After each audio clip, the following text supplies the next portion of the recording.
Welcome back to another Jazz basketball breakdown. We weren't supposed to win 2 of these 3 games.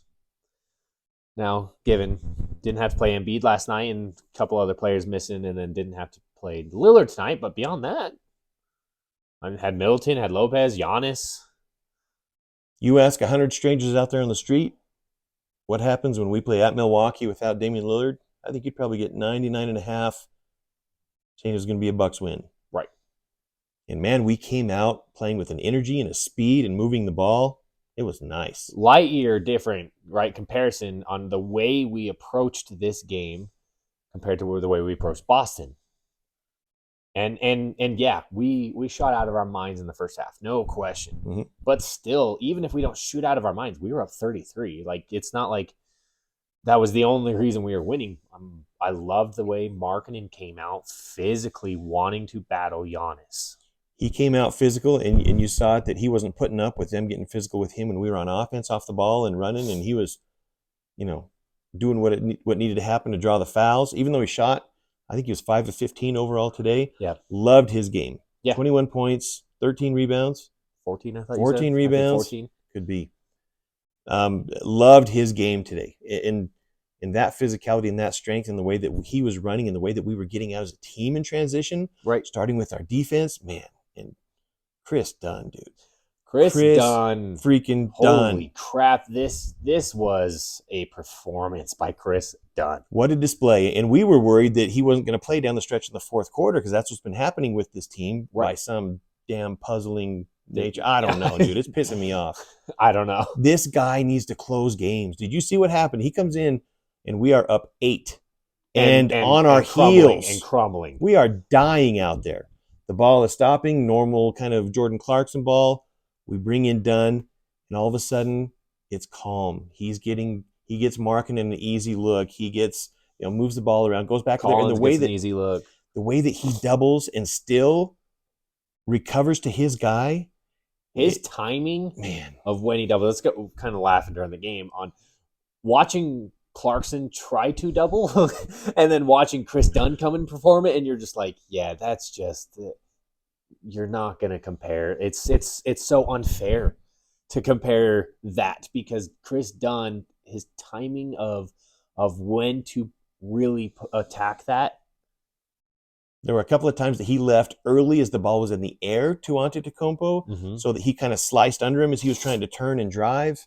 Man, he was keeping him on his toes. And the way that he recovers, once again, that's big. So he comes in at 6.5 minutes left in the game. We're up 8, and we are dying. Yeah. Barely holding on to this lead.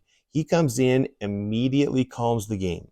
Immediately we start to get the upper hand physically and on defense. Right. We grow the lead up to 16 into the 2.5-minute mark. And then made an odd decision. And then we all of a sudden think, gosh, we don't need to play defense. We need more offense right now that we've doubled our lead in the last 4 minutes. Right. Let's bring in Clarkson for Sexton. Why? Who Sexton at the time had just really picked up his defense. There were stretches through this game where he was really frustrating. Mm-hmm. That was not the time. No, he had closed well.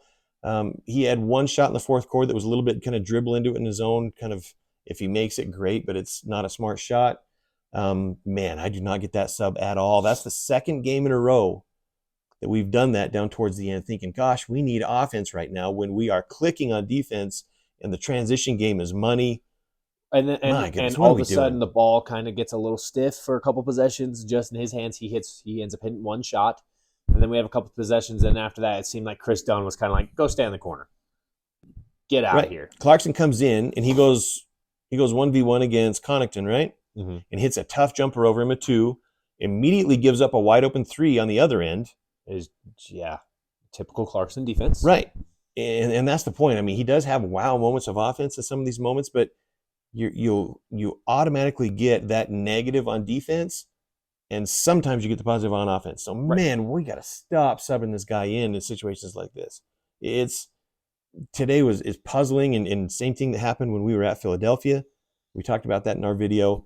It took away from the performance that Dunn had in what he the amazing turnaround of the last 6.5 minutes of the game with him in. Yeah. And that's the thing is it just our defense had really, like, you could tell, the Bucks, they felt like they had lost already. You could feel that had happened. Clarkson comes in, and all of a sudden they get a couple looks, and all of a sudden we're back on our heels a little bit, just trying to hold on. The crowd's getting back into it, and they had been silenced. Yeah, they had been shut down. It was very weird. It didn't make sense to me, but we came out in the second half very bad. Second half, we came out, and we seemed to have our starters, got smacked around pretty quick with like a 5 or 6-0 run right away, right off the boot. And then a lot of times our second unit that comes in that third quarter really struggles, and we stuck with them all the way down to the end, which included an awkward Kelly Olynyk, Bobby Portis death match that involved slapping bicyclist style. I don't know. It was the dumbest thing I've ever seen. It is entertaining to watch a guy like Portis try to guard Olynyk, because, like, it's just something, Olynyk's going to make him lose his mind. Yeah. He ended up getting Bobby Portis to get a technical at the end of the third, and we wouldn't know because the announcers didn't let us know. But it's just funny, right? The way it goes. But it was weird too, because it was like they start going at it, they start having a little bit, back and forth, and then all of a sudden this freaking ref just wants to call little touch fouls. It's like, just let it go. Let's see what happens. Yeah, let them play. My goodness, both of them right down in front of the Bucks bench, and they're all screaming for it. It was, I love Olynyk laughing in Portis' face, because Portis is that eyes bulging out of your head, just pounded a whole kilo of meth look. And we got our little happy hippie Olynyk. I don't know. Portis like bows up to him, and Olynyk's just like, all right, bud. You're not going to do anything on the court. We all know that. Yeah, Portis is kind of known for throwing punches back in the locker room, so who knows? Maybe he's more dangerous after the game. But that was kind of an odd little death match that was funny and entertaining. One thing that was fun in the first half, and then basically in the start of that fourth quarter too, was Keyonte George. Holy crap. That's what I was going to bring up too next is, in that first half, something we've been begging for, right? Allow him to run the offense more, and he got more opportunities this game, and holy crap, he was just all of a sudden hit a couple really tough buckets and had a couple nice drives, really a couple good assists, and it shows where his potential could be. I would love to swap the minutes that Clarkson's getting and that Keyonte's getting, to let Keyonte run with the starters, let Keyonte run some minutes with Collins and Markkanen and Fontecchio and stuff like that, because I just think he would. I mean, we know he would explode. He did it earlier in the season when he was in that position. Yeah. It's just now he's starting to hit some shots. He is. He's starting to hit that offensive flow that we efficiency knew was is getting coming there. And we kind of have this morbid little tendency to always rewind it and watch the crowd. That was one of those on the road where you hear him as the crowd's into it, and then just the whole crowd moans, and you see people on the sideline. He hits a tough bucket, it turns, and there's a guy in the crowd on the front row, and he was just like, you could see he was just like, like, geez, giving the young man his props. It was pretty impressive. So, man, that was fun. And back to the bottom line of coming out with 2 wins on this road trip. We talked about the 3 road trip in Denver when we get back, the 4 games. We could easily go 0-4 and be happy with that, right, and have positive things. And be fair, right? That would be a fair outcome. To come away with 2 wins and come back and have a crack at Denver now on our home court after we sleep in our own beds. Yeah. That's going to be exciting. Denver is dynamic with their offense, and they fit in some pieces. Reggie Jackson, I was watching some of their game last night, and he had a nice game. But, man, to win 2 games on the road, bravo. Looking at the standings, I think that we've played a different amount of games than the Warriors, but I think we're now tied with the Warriors for 11th. So I looked close at it in the today. percentage. Yeah, I was looking at it today. I think we had played one more game than them and had the same amount of wins. Was it? Yes. On the standings I looked, it said that we were a half game back, but that could be different just with the percentages of having played different games. Well, that's what it is. So it's a half game because if they lose, we're now tied. If they win, they're now a full game ahead. And it said that we were 1 game back of the Lakers in 10th, which they've played different amount of games too. So who finally won a game?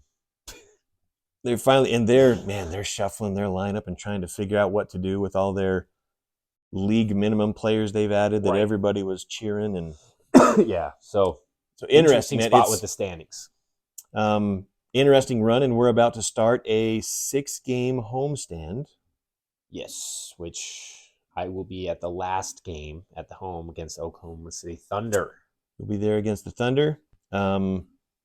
But the team is kind of rounding in, playing nicely. I really loved our energy. You can tell that we must have had a good road trip for our last game of the road trip to come out with this kind of energy and this kind of focus. It means the group is coming together. The starting lineup came out not just hitting shots, but with a defensive intensity that has been missing the last few games, and that was really fun to watch. That was nice. We got to see an ex-Jazz man hit a bunch of buckets, but we also targeted the crap out of Malik Beasley. That started, and you could tell Colin Sexton was just like, Malik Beasley's guarding me. Okay. I remember him. I accept, and played an awesome first half.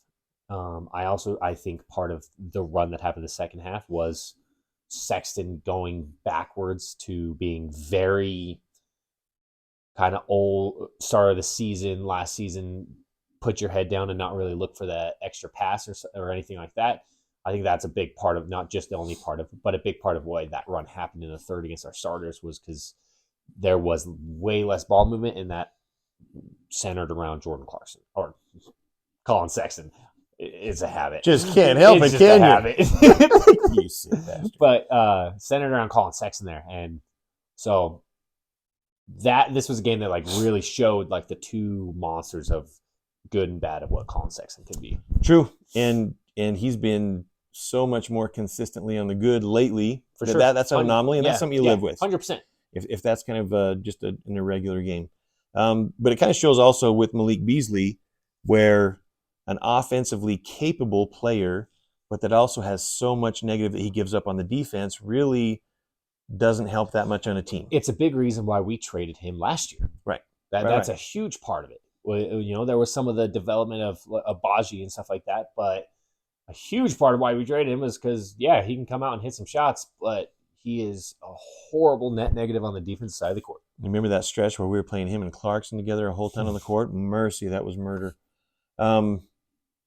So it just kind of shows what kind of a player in net negative. And he's the starting two for the Milwaukee Bucks, and their defense is horrible this year, obviously. Yeah. So not only did they lose Drew Holiday at the 1 and replaced him with Lillard, right? But then they moved Malik Beasley in to start at the 2, and man, they're paying for it. They would, and like we've said before, they would kill for a player like Agbaji to start at the 2. Yeah. I guarantee he would walk in there and start day 1. Yeah. Day 1. Right. And they would be tough. Because even right now when he's struggling from 3, he gives you so much more of what a team like that really needs. Yep. And struggling from 3, his percentage is down to what? Probably 37. Right? Horrible. Can you believe that? Dang that guy. It's down from 45%. Yeah. So that's just kind of the dynamic of what kind of value you have to bring. Otherwise, you're considered a specialist and an off-the-bench player, which I really do think Beasley is. He's an off-the-bench type of player, just like we think Clarkson is. Right. Something that was really good about tonight for our team was we need to go through these kind of moments, right? We need to go through getting a big lead because you're hitting a lot of shots.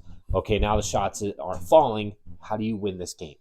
We need to learn those moments, which is why we need to sign Kris Dunn to a contract extension for several years, because he's the type of guy who can come in and say, this is how we're going to win, right? Our offense isn't working.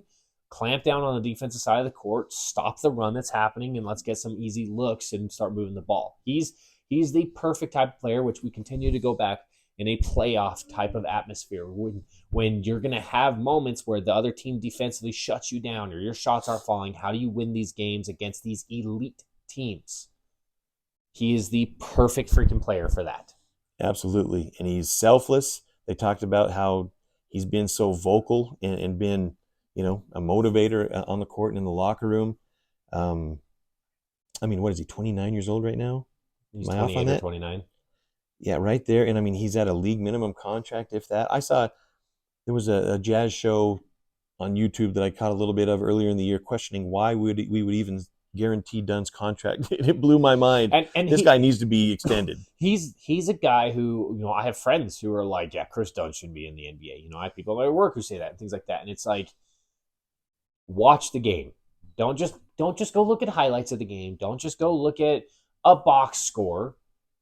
Watch the game and watch all of the special things that this guy does right there. So the perfect example is there's a moment in this game, Giannis drives on Markkanen and Markkanen blocks him. That does not happen if Kris Dunn is off the court. Kris Dunn perfectly times when he rotates over, dives in on Giannis. Giannis sees him, pulls away, and has to kind of up like that. Easy block for Markkanen. On a highlight reel, on a stat sheet, great play by Markkanen. And it was. Kris Dunn is nowhere in that conversation. But that play does not happen with Kris Dunn not on the court. That is why it's so important to really sit down and watch these games if you actually want to sit down and discuss them. Right? You can't look at a highlight reel and you can't look at a box score and say, I know all about this team. It's why we come in here and we can talk about some goods and bads from other teams, but we really don't have a full breakdown of what those teams are doing or needing or, why certain players are playing or anything like that. We can play the what if game, but we don't actually know because we don't have the 38 games that we have this season on the Jazz now of being able to watch every single minute of every game and understanding those beyond the stats moments. Beyond the what?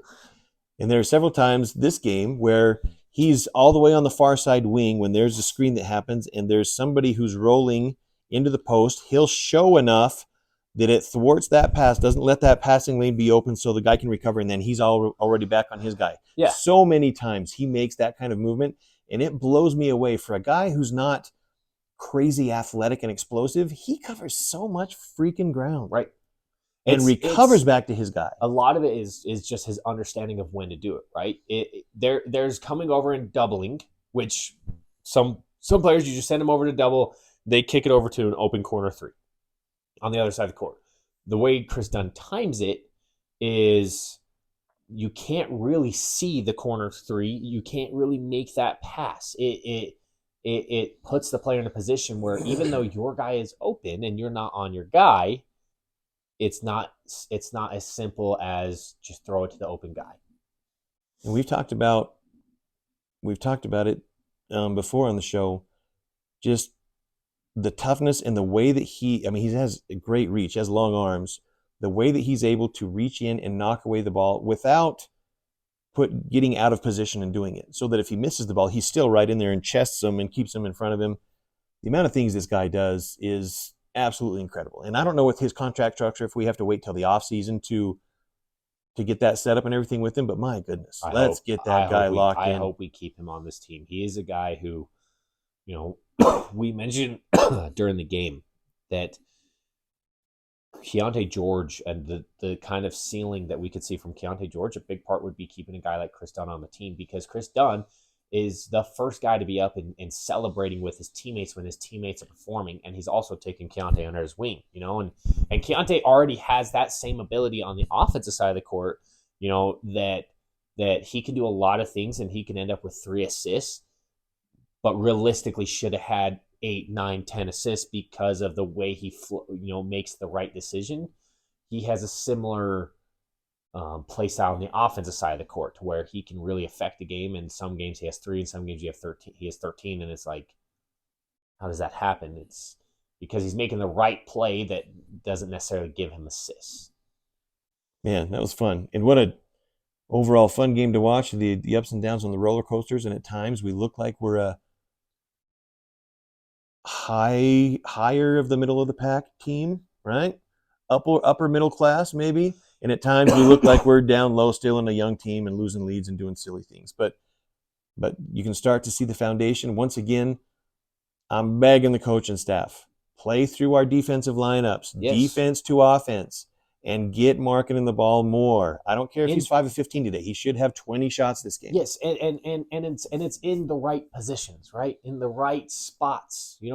It's not just feeding him and making him go one-on-one or anything like that. Give him his good looks by running the right plays and letting him take that kind of cut and just give him the ball at that moment and let him power through. Because there was even times when Giannis is trying to guard him, and he's so long and athletic himself that it's let the dude be an all-star. Let him operate. Another player that's obviously done well for us, Fontecchio, he's in the same range as Kris Dunn to me. Extend that guy. Get him a contract. He needs more money for his hair gel. Indeed. He's been a different player since he went to the glossy hair gel. Yes. It looks like he colored his hair a little bit. It looks extra dark. I don't know. There's a lot of gel there, and we had to mention it. The old man, my dad, said we had to mention it tonight, so that's for you. Secret sauce is the hair gel. Extra spiky. He's Italian. What do you do? Yeah, this was a good game to experience because even through the freaking just frustration of that second half, you look at the Mitchell and Gobert years and Snyder years of how many times was it just almost you felt that in your gut of like, we're going to lose this game. There was a moment that in the tonight where it's like, we're going to lose this game. And then we brought back more, Kris Dunn in a defensive lineup, and it was like, all right, we're winning this game. But how many times with that trio in the past was it people knew if you could get some momentum against the Jazz, you'll come back and win. They will crumble. We're starting to get the right players and the right philosophy that there's other ways to win. We just need to continue to work through those things and build through those things and trade some players realistically who don't fit our timeline, who don't fit what we're building for. Right? They don't contribute to winning basketball in the way that we need them to. So, and that doesn't mean they're a bad person, bad player. And that the fact that Horton Tucker's been sitting this whole time is correct. It's the correct call, right? We've talked about this many times. So, and there's moments of if it truly ends up being that you just trade these guys for really nothing, maybe a second rounder or maybe a first rounder if you're lucky, or an expiring contract and stuff like that. That also is not a bad thing. We have young players on this team that could use more playing time. Agbaji could use more playing time. Hell, bringing Price Sensabaugh up could be intriguing and get him more playing time and get Taylor Hendricks more playing time down the stretch. So not getting something back isn't necessarily a bad thing right now. Amen, sir. That's what I'm talking about. Yeah. We play Denver Wednesday night. We'll see how that goes. Obviously, NBA champs and freaking incredible talent in Jokic and a great player in Jamal Murray. They've had a history of struggling in Utah. Can't ever really count on that because it is the Denver Nuggets. It is Nikola Jokic, and you can hope they struggle, but it's not something you ever want to count on. So I hope we come. I'm curious to see how we come out guarding Jokic, who we put on him, if it's Collins or if we put Markkanen with his length on him. I'm curious to see how that game goes. Yeah, that'll be interesting to see. The crowd will be into it. It'll be loud. That'll be a fun game. That would be a great game to be at live. Man, that'd be fun. 6-game home stretch is going to be important for this team who are starting to gel together, like you said. Now let them be home with their families and at their own beds, stuff like that. Let's see what we can do. The signs have been very positive. Obviously we knew it wasn't going to be perfect, but I'd like to have a shot at the Celtics again. I think we kind of went out there a little bit soft to start that one out. Came out scared, but that's what the season's about, right? Yeah. Is take those games and say this is what we need to fix, and we turned around and got lucky with the Sixers. In the situation there, but we handled business, and that's what you're supposed to do in those moments. When you get lucky, handle business. You had no Lillard tonight, you don't feel bad for them. You come out and freaking light them up, and that's how we started this game, and then turned into a battle and hung on for the win. Signs are positive, man. Yeah, it's been fun to watch. Good, lots of things to learn from on the road trip, good and bad. So for sure. Super fun road trip. Let's see what we can do at home. See you guys Wednesday.